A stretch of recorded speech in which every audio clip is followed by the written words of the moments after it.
তিরোভাব দিবস উপলক্ষে প্রথম দিনের অনুষ্ঠানে আমরা আছি। সম্মানিত উপস্থিতি, আপনাদের প্রীতি ও শুভেচ্ছা জানাচ্ছি আমাদের ইমামিয়া চিশতিয়া নিজামিয়া সংঘ সাদরিয়া সোসাইটির পক্ষ থেকে। আমি এবার আহ্বান জানাচ্ছি আলোচনা রাখার জন্য হাফেজ দেলোয়ার হোসেন চিশতি, যিনি কুমিল্লা থেকে এসেছেন। হাফেজ দেলোয়ার হোসেন চিশতি সাহেবকে তার মূল্যবান আলোচনা রাখার জন্য।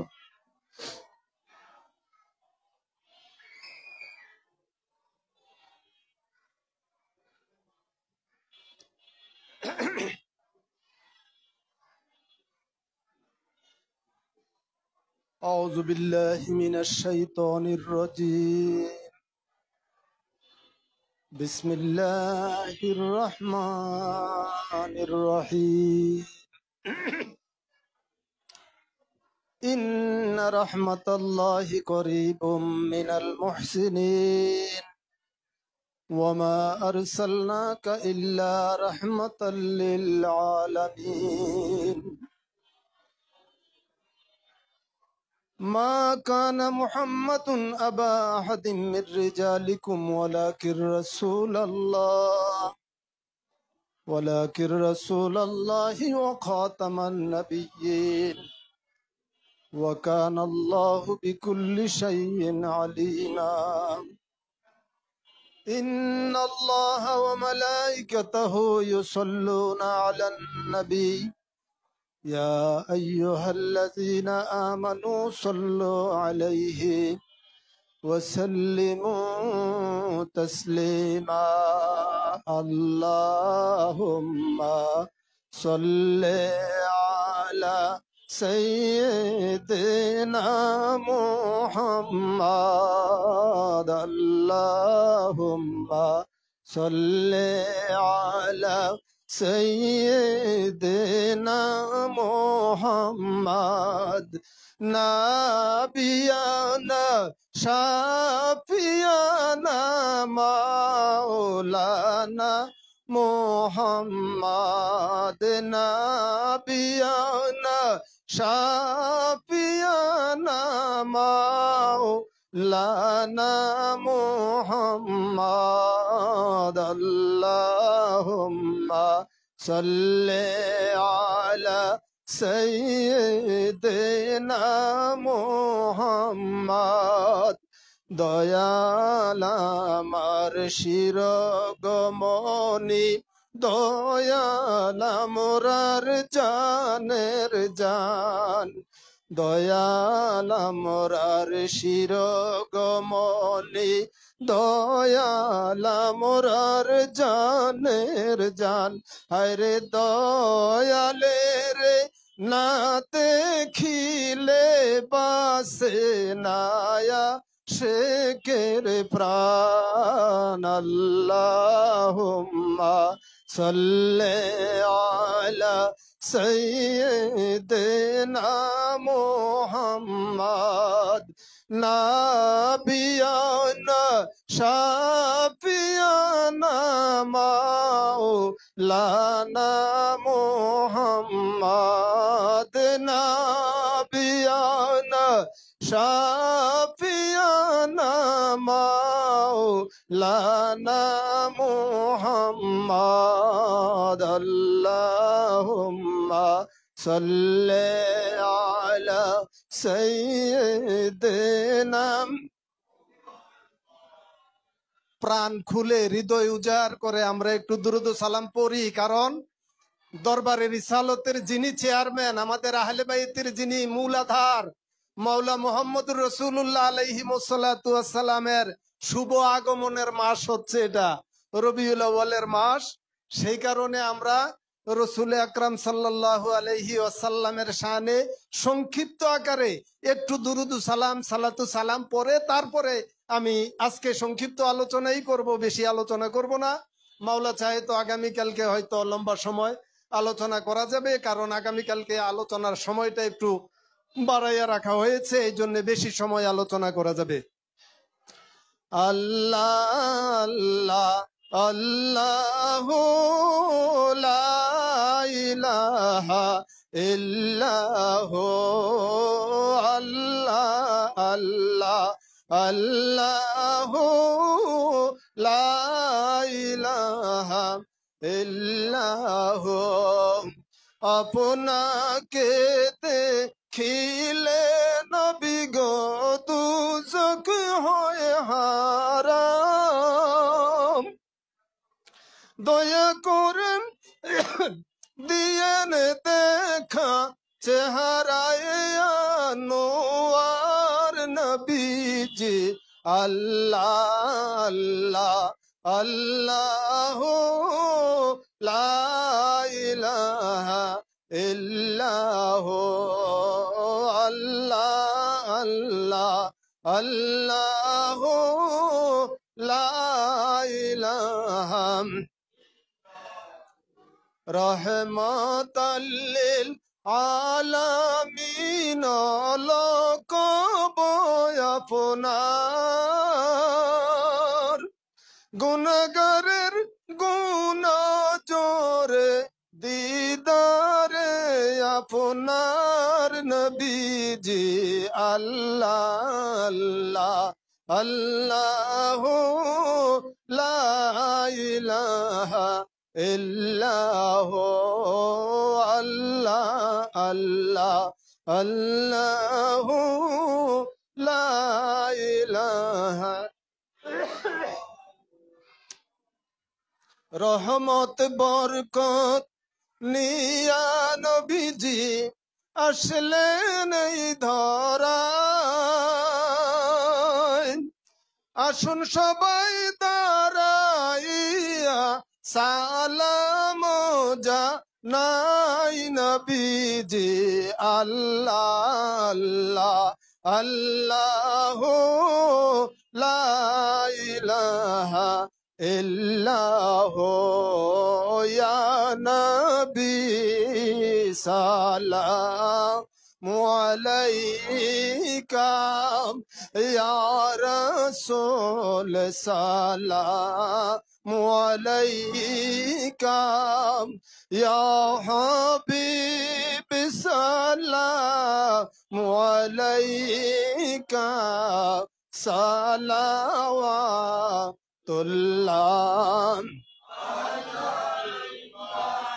ইয়া রাসূলুল্লাহ ইয়া হাবিবাল্লাহ।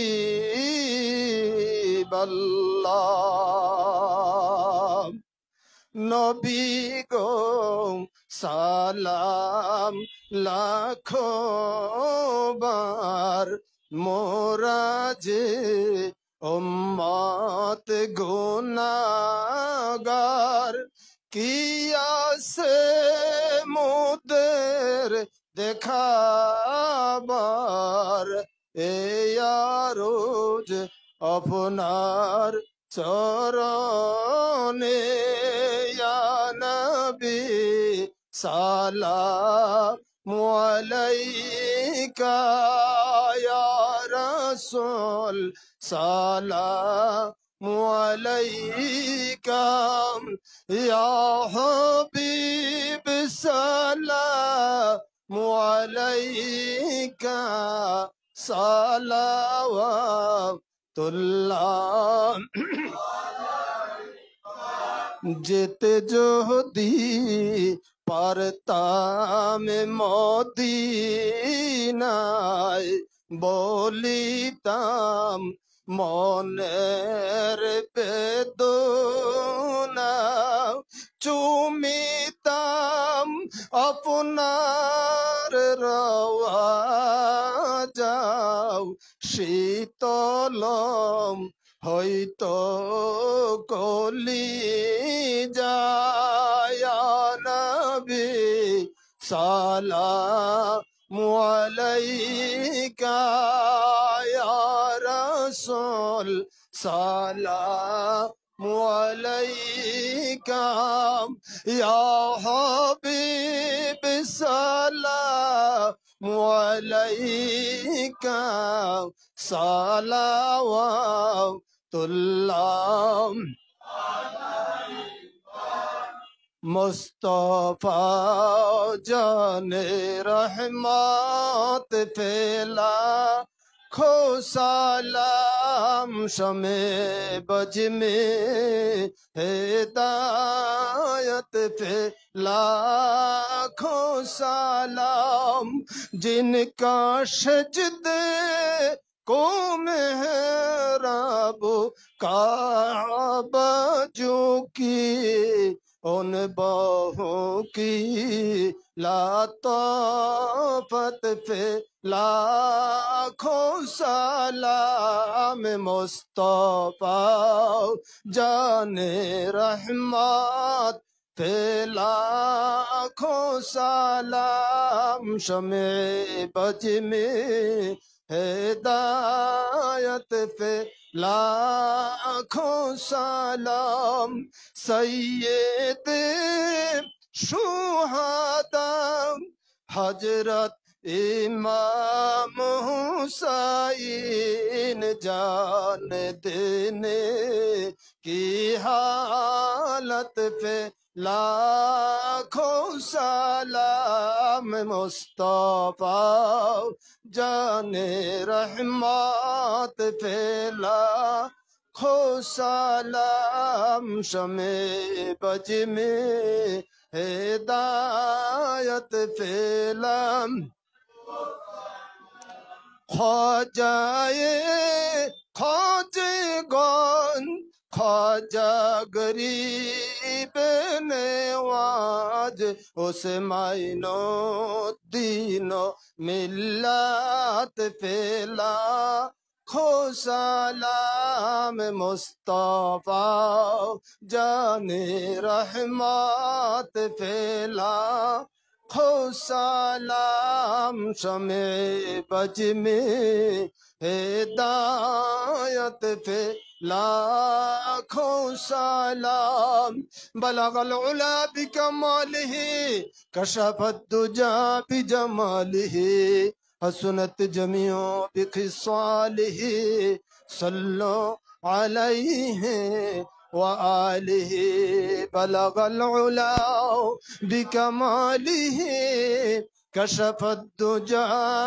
बिजमालिही हसनत जमियो बिखिसालिही सल्लो अलैहि व आलिही अस्सलातु वस्सलामु अलैका या रसूल अल्लाह अस्सलातु वस्सलामु अलैका या हबीब अल्लाह अस्सलातु वस्सलामु अलैका या शफीअल मुजनिबीन अस्सलातु वस्सलामु अलैका या रहमतल लिल आलमीन अस्सलातु वस्सलामु अलैका या मेरी मौला मुश्किल कुशा के वास्ते। आज 21 সেপ্টেম্বর 6 আশ্বিন 3 দিন ব্যাপী অনুষ্ঠানমালার আজকের এই প্রথম দিনে সারা দেশ থেকে বিভিন্ন জেলা থেকে আগত বীর বাহাদুর আমাদের তরিকত প্রিয় আত্মার বলে বলিয়ান আমার সম্মানিত বাবা এবং আমার সম্মানিতা মায়েরা যারা উপস্থিত হয়েছেন, যারা এখনো উপস্থিত হতে পারেন নাই, আশপাশে যারা রয়েছেন সকলকে একযোগে সর্বচরণে আমি ভক্তি নিবেদন করছি। জয় গুরু। সর্বপ্রথম যার বিষয়ে বলা লাগে, আপনারা সবাই অবগত আছেন, আমাদের মহান মাওলা মুর্শিদে বরহুক আমাদের মাওলাউল আলাম বিশ্ববরেণ্য একজন দার্শনিক দ্রষ্টা, বিশ্ববিখ্যাত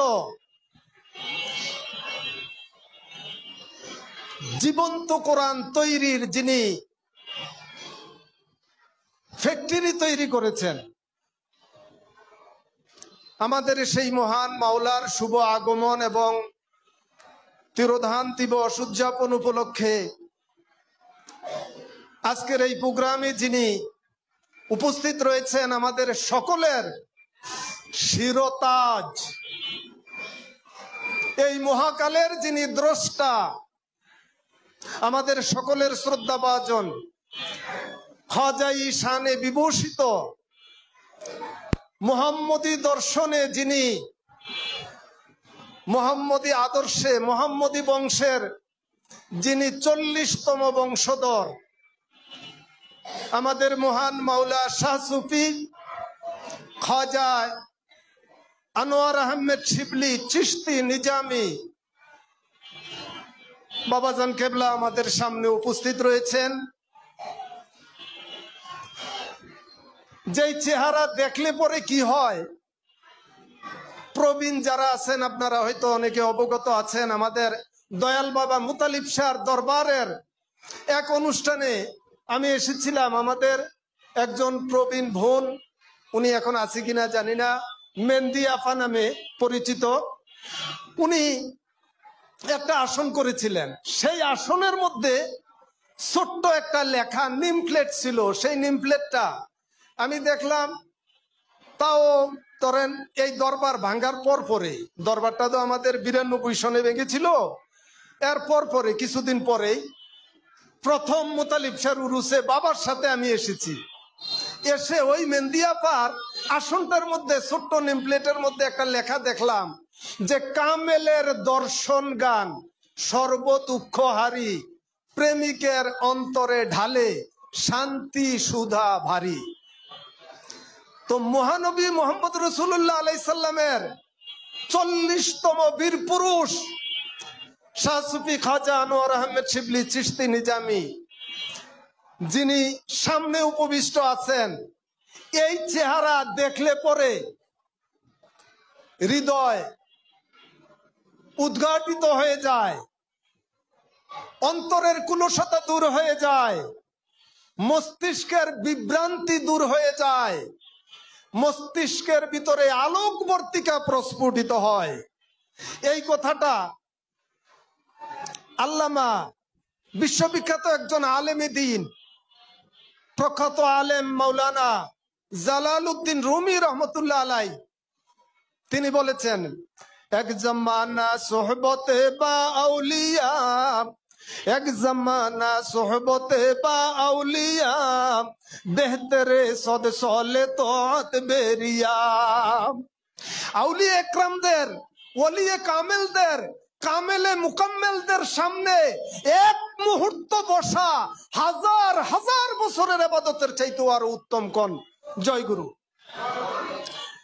হাজার হাজার বছর ইবাদত করে যা অর্জন করা যায়, একজন কামেল মুকাম্মেল ওলির সামনে, একজন দার্শনিকের সামনে, একজন ওলিয়ে কামেলের সামনে এক সোহবত, এক মুহূর্ত বসা ওই হাজার হাজার বছরের ইবাদতের চাইতে আরো মর্যাদাপূর্ণ। সেই মর্যাদাপূর্ণ একটা অনুষ্ঠানে আমরা আজকে আসার এবং বসার সুযোগ পেয়েছি। মহান মাওলা পাক আজকে যাদেরকে চয়েস করেছেন, পছন্দ করেছেন, যাচাই বাছাই করে সারা দেশ থেকে, বিভিন্ন জেলা থেকে তার ম্যাগনেট গুলাকে আজকে একত্রিত হওয়ার সুযোগ তৈরি করে দিয়েছেন। এজন্য আমরা আবারও মাওলা পাকের শুকরিয়া আদায় করে আমরা সকলে একযোগে পড়ে নেই আলহামদুলিল্লাহি রব্বিল আলামিন। অনেকে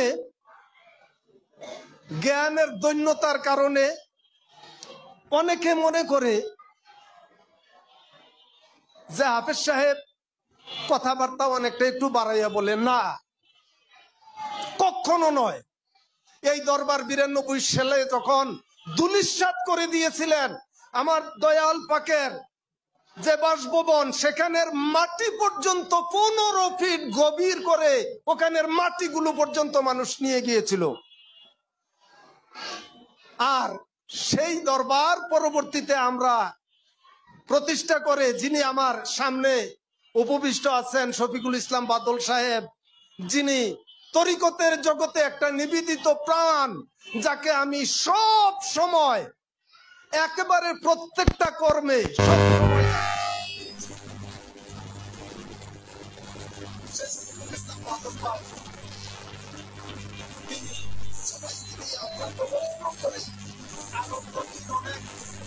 ছিলেন। সকলে মিলে এই দরবারকে আবার পুনরায় প্রতিষ্ঠা করার পর আমরা সারা সুনকুটিয়া গ্রামের মধ্যে মাইক লাগিয়ে হরন লাগিয়ে তাফসিরুল কোরআন মাহফিলের চ্যালেঞ্জিং করে আমরা মাহফিল উদযাপন করেছি। কি সবই ভাই মনে আছে না?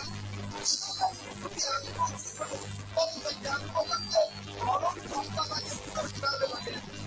আজকের গ্রামে হরন লাগানো হয়েছে প্রত্যেকটা রাস্তায়, সকালে করে হরন দেওয়া হয়েছে। আমরা কোরআনের তাফসীর এখানে করেছি, আর সেই কোরআনের তাফসীরের মধ্য দিয়ে এই আল্লাহর আবার প্রতিষ্ঠা হয়েছে। আমার কোরআন মাওলানা দয়া করেছেন, উনি দয়া করে এখানে পদার্পণ করে এই জায়গাকে পরিপূর্ণ করে দিয়েছেন, রহমতে ভরপুর করে দিয়েছেন, রহমতের বাগান বানিয়ে দিয়েছেন। সেই রহমতের বাগানের ভিতরে আমরা আজকে বসেছি এবং গুণীজনেরা এখানে উপস্থিত আছেন। আপনারা হয়তো অনেকে নিজেদেরকে দক্ষ মনে করে, দুর্বল মনে করে, কিন্তু না,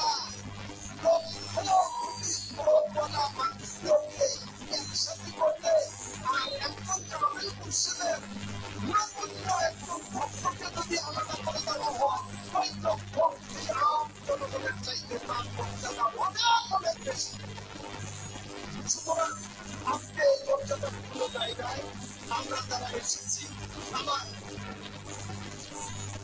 অনেক আগের একটা বিষয় গতকালকে থেকে উত্তর থাকছে যে আমাদের আজকে যারা গভীর পর্যায়ে যারা রয়েছে তাদের জানার বিষয়, তাদের এলাকাতে একটা বিষয় পরিষ্কার করে বলার প্রয়োজনীয়তা উপলব্ধি করছি।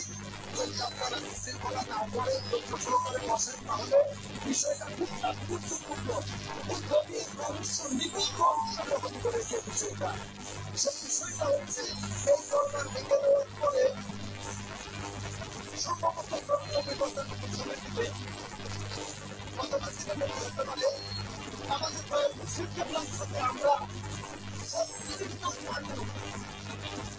আমরা গিয়েছিলাম সেই নামাজি তোলা পাহাড়ি এলাকা, সেখানে দিনের বেলাও আমরা করে খেলা করে দেখা যায় আমরা অত্যন্ত করেছি এবং আমাদের ওখানে জায়গা দিয়েছিলেন। সেখানে মহাকাশ বিশ্ববিদ্যালয় প্রতিষ্ঠা করার লক্ষ্যে সেখানে একটা মুভমেন্ট গঠন হয়েছিল।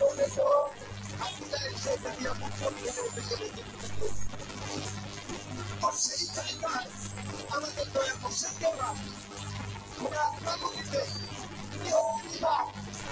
আমরা শুনি, আর সেই যাত্রায় আমাদের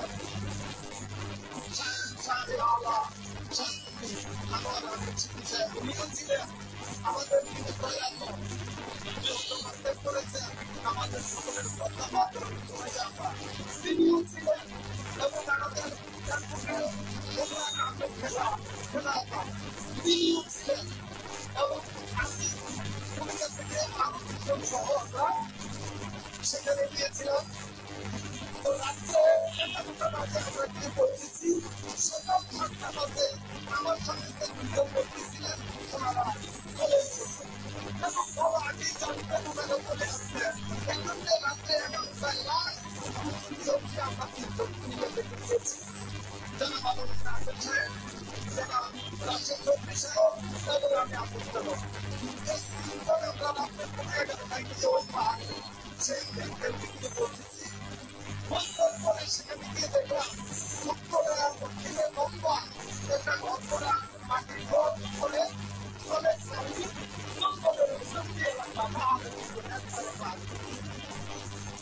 তো সেই ঘরের ভিতরে প্রত্যেকের আসন করে দেওয়া হয়েছে। সবাইকেও সিরিয়াস করে রেখেছেন। এই ঘরের দক্ষিণ লম্বায় একবারে লাস্ট দক্ষিণ ভবিষ্যতে আমাদের দয়াল পাকে সেখানে চলে এসেছিল। আসন খালি রাখা হয়েছে আগে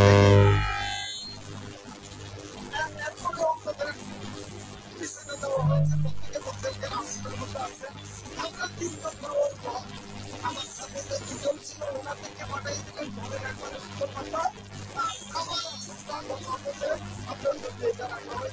অর্থাৎ দয়াল পাকের আসন আর পাশেই আমার আসনটা দেওয়া হয়েছে। কথা বলতে পারবে না, সার্বক্ষণিক করবে না, সালাতের অবস্থায় থাকবে। নিয়মকানুনগুলো খুবই সুন্দর ছিল। যারা সালাতের পরিচালক তাদের অর্ডার ছিল যে কেউ বলা লাগবে না। আপনি যখন বসা থেকে উঠবেন ওনার অফিসে যেতেন, আপনি কোন করে উঠেছেন, কি বস্তাতে যাবেন না পায়খানায় যাবেন না খাবার করতে যাবেন না গোসল করতে যাবেন, ওনারা করতে যেতেন। ওনারা আপনার পানি মাথা বসার কিছু আগে দিতেন। এবং সেখানে নিয়ম ছিল গোসল শেষ করে জামা কাপড়ে হাত দিতে পারবে না। ওরা গোসল শেষ করে জামা কাপড় রেখে সেখান থেকে চলে আসবে। আর ওনারা পরবর্তীতে আপনার ফেলে পৌঁছে দিবে। সুন্দর নিয়ম ছিল। তার মধ্যে আমাদের চলাকালীন সময়ে একটু মাঝখানে সোমবার দুটা সোমবার ছিল। চোদ্দ মাসে পরিসংখ্যা বিভাগের একজন সচিব ছিলেন। তাকে চট্টগ্রামের বাসায় ওনার বাসায় ওনার লোকজন সহ আরো লোকজন সহ তারা তাকে জমাই করে ফেলেছেন, হত্যা করে ফেলেছেন। ওই সময় কিন্তু মোবাইল ফোনের আবিষ্কার হয় না। কারণ কাছাকাছি পাচ্ছে তো আসো বাবা যখনই বাইকেছেন আমাকে হালকা আমাকে কাজ করতে আমি তো বুঝতাম সেটা দিতে বাবার সাথে আমরা বসতাম এবং সালাতি ধর্মকার্যের বিষয়ে আলোচনা এবং মহাকালের জন্য আলোচনা আছে, বহু রকমের আলোচনা শেষ করে রোজটা বাড়বে নটা হয়ে হিসেবে করলেন। হিসেবে দেওয়ার সাথে সাথে বের হয়ে গেলাম। খুব গুরুত্বপূর্ণ বিষয়, সবাই খেয়াল করবে এই জায়গাটাই করতে দেখে সবাই ছেড়ে দিলেন, বাহিরে গেলাম। আবার বাহিরে যাওয়ার পর কথা বললেন আদেশ সাহেব আজকে তো একটা কারবালার কথা বলছি খুব গুরুত্বপূর্ণ বিষয়। কথা বললেন আদেশ সাহেব আজকে কারবালার আজকে এখানে কারবালার সংগঠিত হবে। আমি তো কোনো কিছুই বুঝতে উঠতে পারি তখন বাচ্চা মানুষ থেকে পায়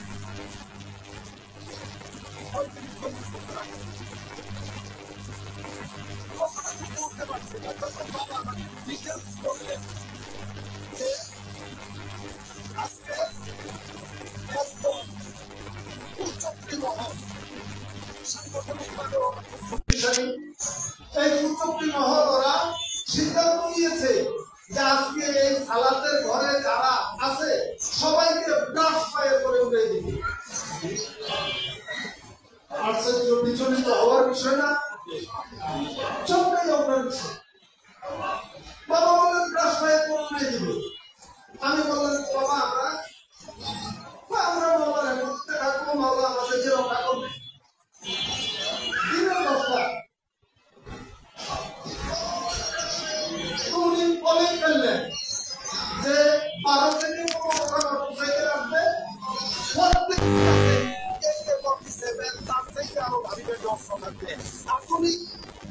আধুনিক অস্ত্র শস্ত্রের সজ্জিত থাকবে।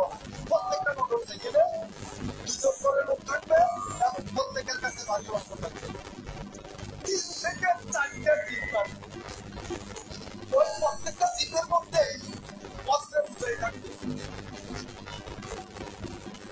দিনের বেলা বাবা আমাকে বললেন অস্ত্রে বুঝাই থাকবে।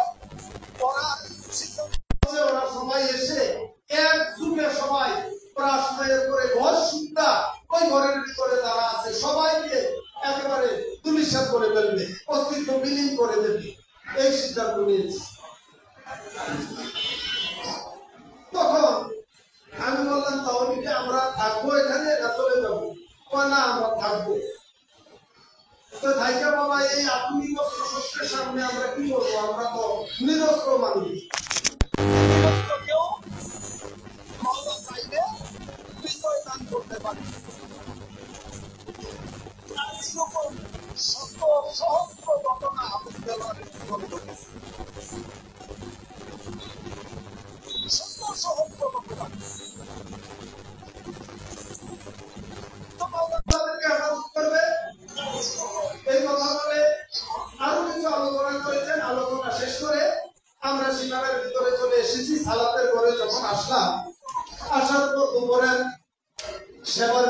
সেবা করলাম, সেবা করার পর বিকাল 4টা বাজে জরুরি এলান ঘোষণা করা হলো। ওই সালাতের করে জরুরি এলান করে দেওয়া হলো যে আপনাদের প্রত্যেকের বিছানাপাতি বেডিং সব গুছাইয়া বেঁধে রেডি করে ফেলেন, যে কোনো মুহূর্তে আপনাদের অর্ডার হতে পারে বের হওয়ার জন্য। যদি আপনাদের অর্ডার হয় বের হওয়ার জন্য, এই দরজা ওই দরজা দিয়ে দৌড়াদৌড়ি করবেন না, এমন দৌড়াদৌড়ি করবেন না। অর্থাৎ ওই ঘরের 3টা দরজা ছিল, আমার দরজা বললেন যে অন্য কোনো দরজা দিয়ে বের হবেন না, সবাই এই দরজা দিয়ে বের হবেন, অন্য কোনো দরজা দিয়ে বের হবেন না। দেখাই দিলেন সবাইকে এই দরজা দিয়ে বের হয়ে সোজা জঙ্গলের রহিনাথের দিকে রাস্তা, ওই দিকে কোনো রাস্তা নাই, পাহাড় জঙ্গল, যে ওই দিকে যাবে এইভাবে দেখাই দিলেন সবাই উপরে এই হুকুম। আর এই 36 জনের মধ্যে দিকে 3 জন সেনাপতি রিক্রুট করলেন, 3 জন সেনাপতি নিযুক্ত করলেন আমাদের যিনি বিশ্বজগতের যিনি ইমামত মিশনের মূলাধার, তিনি 3 জনকে রিক্রুট করলেন। ওই 3 জন সেনাপতি হিসেবে আধুনিক অস্ত্র শস্ত্রের সামনে নিরস্ত্র অবস্থায় খালি হাতে তাদের মোকাবেলা করবে এইরকম 3 জন সেনাপতি। এই 3 জন সেনাপতির মধ্যে যিনি নম্বর 1 সেনাপতি, তিনি আপনাদের সামনে আজকে প্রেজেন্ট শাহ সুফি খাজা আনোয়ার আহমেদ চিশতি চিশতি নিজাম।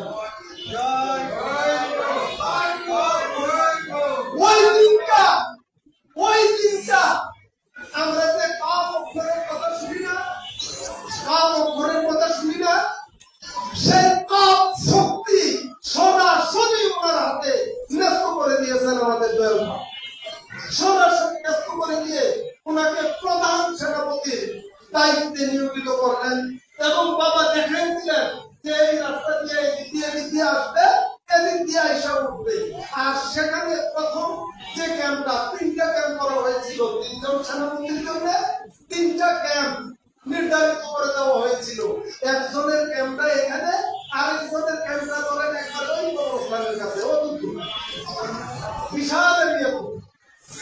তো এই প্রধান সেনাপতি যিনি শাহ সুফি খাজা আনোয়ার আহমেদ চিশতি নিজামী, উনাকে দিলেন প্রথম ক্যাম্পের দায়িত্ব।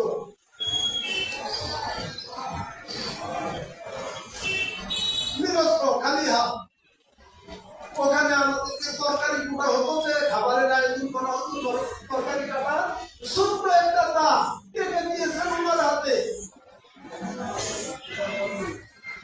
AK-47 এর মতো তার চাইতে আরো ভারী ভারী অস্ত্র ওদের সামনে মোকাবেলা করার জন্য ছোট্ট একটা বডিটা হাতে দিয়ে আমাদের প্রধান সেনাপতিকে সামনে দাঁড় করিয়ে দেওয়া হয়েছে। দ্বিতীয় ক্যাম্পের জন্য নির্বাচিত করা হয়েছে হাফিজ দেলোয়ার সাহেবকে। আমাকে বাবা বললেন আপনি এই ক্যাম্পের দায়িত্বে থাকবেন। কেউ আমাদের সালাতের ঘর পর্যন্ত যাইয়া বুঝতে পারবে না। বাবা আগে যে আমাদের সালাতের ঘর পর্যন্ত যাইয়া কেউ বুঝতে পারবে না। যদি দুঃসাহস দেখায় তাহলে এইখান পর্যন্ত আইসা দেবে যাবে, এখান পর্যন্ত আইসা সব বিলীন হয়ে যাবে, এখান থেকে অতিক্রম করতে পারবে না। এবং সেদিন আমাকে দেওয়া হয়েছিল একটা গাছের ডালা, একটা গাছের ডালা দেওয়া হয়েছিল। আর গাছের ডালা যখন বাবা আমার হাতে তুলে দিচ্ছে, ওই সময় বদরের যুদ্ধের প্রস্তুতিমূলক অবস্থাটা আমার চোখের সামনে হাজির করে দিয়েছে। এবং দয়াল নবী মুহাম্মদ রাসূলুল্লাহ সাল্লাল্লাহু আলাইহি ওয়াসাল্লাম ওনার এক সাহাবীর হাতে খেজুরের পাইলা দিয়ে যুদ্ধের ময়দানে পাঠাচ্ছেন, খেজুরের ডালা যুদ্ধের ময়দানে পাঠাচ্ছেন। ওই পিকচারটা আমার সামনে চোখের সামনে দেখাইয়া বললেন, হাফেজ সাহেব এটা হচ্ছে আপনার অস্ত্র, একটা গাছের ডালা। AK-47 এর সামনে একটা গাছের ডালা। আর আমি দেখতেছি যে AK-47 যাদের কোনো 7 গান মারবে না, কোনো 7 মাল গাড়াবে না সেই দিন ওই গাছের লাঠির সামনে, গাছের ডালার সামনে। এত আনন্দ উচ্চাসিত অবস্থায় আমাদেরকে রাত্রে 8টার মধ্যেই কিন্তু প্রত্যেককে ক্যাম্পে পাঠিয়ে দেওয়া হয়েছে। প্রধান সেনাপতিকে প্রধান ক্যাম্পে পাঠিয়ে দেওয়া হয়েছে। দ্বিতীয় ক্যাম্পে আমাকে পাঠিয়ে দেওয়া হয়েছে। আর 3 নম্বর ক্যাম্পে আপনারা হয়তো অনেকেই চিনেন বা জানেন সৈয়দ রহমতুল্লাহ রাজন, যিনি রেমন পাবলিশার্সের মালিক বা স্বত্বাধিকারী বর্তমানে আছেন। সৈয়দ রহমতুল্লাহ রাজন তিনি হচ্ছেন 3 নম্বর ক্যাম্পে। তবে তাকে আবার বলে দিয়েছেন আপনার যুদ্ধ করা লাগবে না, আপনার যুদ্ধ করা লাগবে না, মোকাবেলা করা লাগবে না। যখন প্রথম সেনাপতিকে অতিক্রম করে ওরা দ্বিতীয় ক্যাম্প পর্যন্ত এসে পৌঁছে যাবে, আপনার দায়িত্ব হচ্ছে আপনি সালাতের ঘরে গিয়ে খবরটা পৌঁছে দিবেন যে দ্বিতীয় ক্যাম্প পর্যন্ত আইসা পৌঁছে গেছে শত্রুপক্ষ। এইটুকু খবর দেওয়ার জন্য সৈয়দ রহমতুল্লাহ রাজন সাহেবকে দায়িত্ব দেওয়া হয়েছে। ওনার হাতে কোনো অস্ত্র নাই, আমরা দুইজনের হাতেই শুধু অস্ত্র সন্নিবেশিত ছিল। দেখেন, রাত্র 8টা বাজে দাঁড় করে দেওয়া হয়েছে। বাবা নিজে আমাকে কাছে গিয়ে বলছেন, হাফিজ সাহেব চোখ কান খাড়া রাখবেন। কি বলছেন? চোখ কান এই দুইটা জিনিস খাড়া রাখবেন। কিন্তু মাওলার কি কারিশমা, শেষ করবো? আচ্ছা, মাওলার কি কারিশমা। অনেকে আমাদের দয়াল ফাঁককে মনে করে উনি সাধারণ একজন রাইটার, সাধারণ একজন লেখক বা অন্য 10টা তাফসির কারকের মতো। দ্রষ্টা কাকে বলে, ক্ষমতা কাকে বলে? দেখেন, 8টা থেকে আমরা ডিউটিতে দাঁড়িয়ে গেলাম, 12:30 রাত্র 12:30 থেকে ফোনে 1টার মধ্যে আমরা পাহাড়ের উপর থেকে দেখতে পেলাম যে সেই গ্রাম অঞ্চল থেকে এই 12-14টা মোটরসাইকেল এবং 3-4টা জিপ একসাথে সুসজ্জিত হয়ে সারিবদ্ধভাবে এরা আসতেছে আমাদের দিকে। আর এই অবস্থাটা দেখে শরীরের মধ্যে নাচন সৃষ্টি হয়েছে, আনন্দের জোয়ার বয়ে যাচ্ছে যে এখন জিহাদ করব, মোকাবেলা করব। সেই আনন্দে উদ্বেলিত অবস্থায় আমরা অধীর আগ্রহে অপেক্ষমান। ওনারা এসেছেন এবং আমাদের সীমানা পর্যন্ত এসে পৌঁছে গেছেন। পাহাড়ের নিচে যেখান থেকে ওনারা আর গাড়ি মোটরসাইকেল নিয়ে পাহাড়ে উঠতে পারবে না, ওরা হেঁটে আসতে হবে। গাড়ি মোটরসাইকেল গুলা যেই মাত্র বন্ধ করেছেন, ওনাদের বাপ বেটা দুইজনের কি কাজ, কি ক্ষমতা! মুহূর্তের মধ্যে, ওই দিন ছিল পূর্ণিমার রজনী, পূর্ণিমার চাঁদের আলো দিনের মতো আলো দেখা যায়। পূর্ণিমার রাত্রে চাঁদের আলোটা দিনের মতো দেখা যায় না? দিনের মতো চাঁদের আলো, এমন আলোকিত অবস্থায় মুহূর্তের মধ্যে ব্ল্যাক হোল থেকে এক চিমটি অন্ধকার এনে চাঁদের গায়ে লাগিয়ে দিয়েছেন। মুহূর্তের মধ্যে সারা পৃথিবী অন্ধকারাচ্ছন্নতা হয়ে গেছে এই পূর্ণিমার চাঁদের মধ্যে। আমি তখন এক হাতে আমার লাঠি, আর এক হাত আমি এইভাবে চোখের সামনে আইনা দেখতেছি যে না, কোনো কিছুই দেখা সম্ভব হচ্ছে না। মুহূর্তের মধ্যে পুরা পৃথিবী অন্ধকার হয়ে যায়। অন্ধকার হয়ে যাওয়ার পর ওনারা খানিকক্ষণ দাঁড়িয়ে থাকলেন, দাঁড়িয়ে থেকে তারপরে ওনারা আবার ব্যাগে চলে গেলেন। যেই মাত্র ওনারা গাড়ি মোটরসাইকেল গুলা স্টার্ট দিয়ে সেই গ্রাম অঞ্চলে চলে গেছেন, মুহূর্তের মধ্যে আবার সেই অন্ধকার সরাইয়া আবার দিনের মতো চাঁদের আলো প্রস্ফুটিত হয়ে উঠেছে। ভিতর থেকে লোক পাঠানো হলো আমাদেরকে ক্লোজ করে নেওয়ার জন্য, এবং আমাদেরকে ক্লোজ করে নিয়ে গেলেন। আমরা আবার সালাতের ঘরে আমরা যাওয়ার পর তখন বাবা বললেন যে সবাই বিছনাপত্র আবার ঠিক করে প্রত্যেকের অবস্থানে চলে যান। তো সুতরাং আমাদের দয়াল মুর্শিদ কেবলার যে গুণ কীর্তন, উনার জীবনী, উনার আগমন, শুভ আগমন, উনার উফাত, এই দিনে উনার আলোচনাগুলোই আমাদের, উনার কর্মময় জীবন, উনার জীবদশায় আমরা উনার কাছ থেকে কি দেখেছি, কি পেয়েছি, কি শুনেছি, কিসের আশায়, কিসের নেশায় আমরা আজকে এই যে আমাদের শ্রদ্ধাভাজন সাইদুল ভাই সিরাজগঞ্জ থেকে সকালে একটা বিস্কিট মুখে দিয়ে বের হয়েছেন আর রাত্রে এসে পৌঁছেছেন। সারাদিন খাবারের কোনো টাইম টেবিল নাই। এত কষ্ট করে কিসের আশায়, কিসের নেশায়, কেন এখানে আসছেন, কি পেয়েছেন? আপনারা আগামী দিনে ইনশাল্লাহ মালিক যদি দয়া করে, মাওলা পাকের মেহেরবানি, দীর্ঘ লম্বা আলোচনা করব, কারণ আগামীকালকে আমাদের 12টার পরে সামা আরম্ভ হবে। 12টা পর্যন্ত আলোচনা থাকবে, কারণ বহু আলোচক বিভিন্ন জায়গা থেকে আসবেন। আমার জীবনে বহু ঘটনা আমাকে 1 ঘন্টার মধ্যে ঢাকা থেকে ময়মনসিংহে পাঠিয়ে দিয়েছেন। এক মাহফিল ছিল আমাদের হাক্কানি মিশন বাংলাদেশ, ওনাদের আয়োজনে। আমাকে বলছে দিনের 3টার আগে ঢাকায় এসে পুছতে। আমি কুমিল্লা থেকে রওনাই করছি 3টার পরে।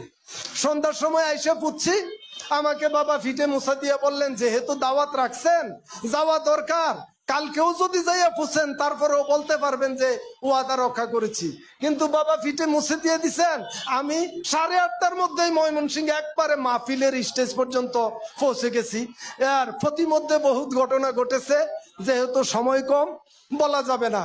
তারপরে আরেকদিন আমাদের এই যে হাবিবুর রহমান সাহেব, ডাক্তার হাবিবুর রহমান সাহেব, উনি বলতে পারবেন, বড়বলদিয়া হাই স্কুল ময়দানে বিশাল বড় মাহফিল, যে সন্ধ্যায় শুরু করেছি রাত্রে 3টা পর্যন্ত, তারপরেও লোকেরা ওঠে না। বৃহস্পতিবারের রাত্র, তৎকালীন সময় কিন্তু আমি প্রেজেন্ট একজন ইমাম, কুমিল্লার একটা প্রসিদ্ধ মসজিদের ইমাম, খতিবের দায়িত্বে নিয়োজিত আছি। আমাকে জুমার নামাজ পড়াইতেই হবে, কারণ বিশাল বড় মসজিদ। বিভিন্ন অঞ্চল থেকে লোকেরা এই আধ্যাত্মিক আলোচনাগুলা, দর্শনের আলোচনা শোনার জন্য বড় বড় ইঞ্জিনিয়ার প্রফেসরেরা গাড়ি নিয়ে, মোটরসাইকেল নিয়ে দূর দূরান্ত থেকে আসে। আমার এসে জুমা পড়াইতে হবে। এখন ওই এলাকায় সর্বহারা পার্টির উপদ্রবে রাত্রে চলাচল করার কোনো সুযোগ নাই। মাহফিল শেষ করেছি রাত্রে 3টায়। আমি বললাম যে মোটরসাইকেল দিয়ে আমাকে একটু ফতা গেয়ে দেন। কয় রাস্তায় বার হইলে মোটরসাইকেলও যাইবো, আমনও যাইবেন। কয় কাইটে ক্ষেতের মধ্যে পালাই দিবে, রাত্রে এদিকে চলাচল করা যায় না। রাত্র কোনো রকমে শেষ করলাম। সকালবেলায় বের হব, ওরা বলছেন নাস্তা না খাইয়া বের হওয়া যাবে না। ওই নাস্তা খাইয়া পানি মুখি দিয়ে বেরোইতে বেরোইতে 7টা বেজে গেল। 7টায় বড়বলদিয়া, সেই ক্যালকাটার বর্ডার, একদম সীমান্ত এলাকা, সেখান থেকে 7টায় রওনা দিয়েছি। 10:30টায় আমি কুমিল্লা আমার মসজিদে এসে হাজির হয়ে গেছি। এবার বলেন, যেখানে যাইতে একদিন আগে রওনা দিতে হয়, মাহফিল শেষ করার পরে আবার একদিন সময় হাতে লইয়া আইসা পৌঁছতে হয়। 1.5 দিন 2 দিন যেখানে লাগে, সেখানে 2 থেকে 2.5 ঘন্টার মধ্যেই আমার গন্তব্যে দয়াল পৌঁছে দিয়েছেন। এইরকম অসংখ্য ঘটনা আমার জীবনে ঘটেছে, যেখানে দাও শ্রেণী, হাজার হাজার লক্ষ লক্ষ মানুষের সামনে যেখানে জিহাদ করতে হয়েছে, মোকাবেলা করতে হয়েছে, বহস করতে হয়েছে। বাদল ভাই সাহেব সাক্ষী, বাদল ভাই সাহেব সহ আমরা নাগেশ্বরীর সিন্নিখাওয়া গ্রামে সেখানে গিয়েছিলাম বহস করতে। খাজা মনসুর চিশতি রহমতুল্লাহ আলাইহির এক খলিফার দরবার ভাঙচুর করেছিলেন। ওই সময়, যে সময় শায়েক রহমান বাংলা ভাইয়েরা মানুষ মাইরা ল্যাংটা করে গাছের দিকে উল্টা করে ঝুলিয়ে রাখে, ওই সময় দয়াল ফাটিয়ে দিয়েছেন সিন্নিখাওয়া গ্রামে বহস করার জন্য। এবং সেখান থেকে যখন আমরা ফিরে আসছি, ওই সময়ও মোবাইল আবিষ্কার হয় নাই, কিন্তু আমরা ওখান থেকে ফিরতেছি, বাবা এখানেই ডিক্লারেশন দিয়ে দিয়েছেন যে আমাদের হাফেজ সাহেবরা বীরের বেশে সেখান থেকে এই আসতেছেন। আপনারা সবাই ঘোষণা দিয়ে দেন, আপনাদের মধ্যে যারা আছে সবাইকে মিষ্টি বিতরণ করতে বলেন, মিষ্টি মুখ করতে বলেন। তো সেই এলাকায় আজকে হাজার হাজার মানুষের মধ্যে সত্যের আলো পৌঁছেছে। অনেক দরবার, অনেক খানকা প্রতিষ্ঠিত হয়েছে। সেদিকে মহান মাওলা পাক দয়া করে বাংলাদেশের এমন কোনো জেলা বাকি রাখেন নাই যে জেলাকে আমাকে পদার্পণ করার নাই। আমি গিয়েছি, বহু আলোচনা করেছি, সত্যের সপক্ষে বহু কথা বলেছি, বহু জায়গায় আক্রমণাত্মক অবস্থার শিকার হয়েছি। সেই আক্রমণাত্মক অবস্থা থেকেও মহান মাওলা পাক তিনি নিজ হাতে দয়া করে তার হাফেজ সাহেবকে রক্ষা করেছেন, এই পর্যন্ত বাঁচিয়ে রেখেছেন। এবং যতক্ষণ এই দেহের ভিতরে প্রাণ থাকবে ততক্ষণ পর্যন্ত সত্যের পক্ষে কথা বলতেই থাকবে। আমাকে বাবা বলছেন, আপনার বলার দায়িত্ব, আপনি শুধু বলে যাবেন। কে শুনবে আর কে না শুনবে সেটা আপনার দেখার বিষয় না, কে মানবে আর কে না মানবে সেটাও আপনার দেখার বিষয় না, আপনার মাওলা দেখবে। তো সুতরাং মাওলা পাকের ওসিয়ত যথাসাধ্য চেষ্টা করছি মানুষের কাছে পৌঁছে দেওয়ার জন্যে। মানুষ যেন সত্যের সপক্ষে আসে, সত্যকে আলিঙ্গন করে, সত্যের কাছে আশ্রয় গ্রহণ করে, সেই আশাবাদ ব্যক্ত করে আবারও সর্বচরণে অবনত মস্তকে ভক্তি শ্রদ্ধা নিবেদন করে আমি আমার আলোচনা এখানে শেষ করছি। জয় গুরু।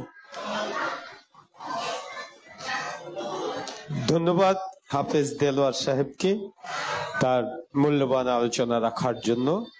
তবে আমরা সম্মানিত আলোচকদের